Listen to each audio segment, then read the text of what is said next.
mimba mimi, utachukua hatua gani? Kama mama wa nyumba, msichana amekuja nyumbani. Yes, please. Huyo anajulikana kama Bahanya Kokota Oluba Mangidi. Nami pia naitwa Muhageros, mpenzi msikilizaji, ikiwa ni katika kipindi chetu cha Mawimbi ya Bwaliti FM, awamu ya mchakato wa vijana. Saa 53 dakika kimekatika baada ya saa 4 asubuhi saa za Afrika Mashariki. Nasubiri ujumbe wako kupitia 0716161713.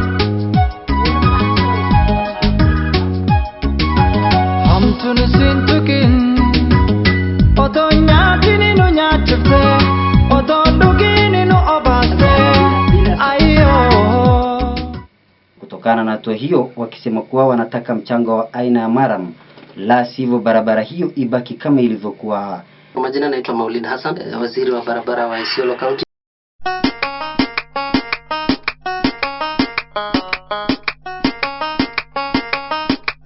Mwoni yako ni ipi? Unaunga kakadesha mkono? Naam.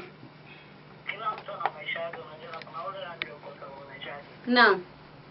So hakuna haja ya kukataza mtu. Anasema kuwa acha under 18 hata wale wameshapitisha miaka 18 hawafai kuenda klabu kwa sababu ni haramu. Ni haramu? Naam.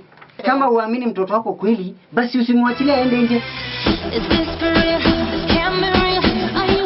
Kazabu ukisema watoto wadogo wasiende nini? Sasa tutapata ile watu fresh huko roja. Tutapata ile watu wamechapa kwa club. Na hiyo sisi hatutaki. Tunataka ile watu ambao kidogo wamestandi. Acha ndio maana tunasema wasimsikize. Wao unapoteza watoto wewe yani. Mwingine pia hapa anasema ama nyambaza, and as per my opinion going to club isn't a problem because it's a way to overcome some obstacles in life. That is stress. But what matters is the intention, what or which you go. Unajua kitu moja ndio Sokuma garkaban balletani, usangar karpani wala dani. Lupo polesa balletani, niga kibisani loratani.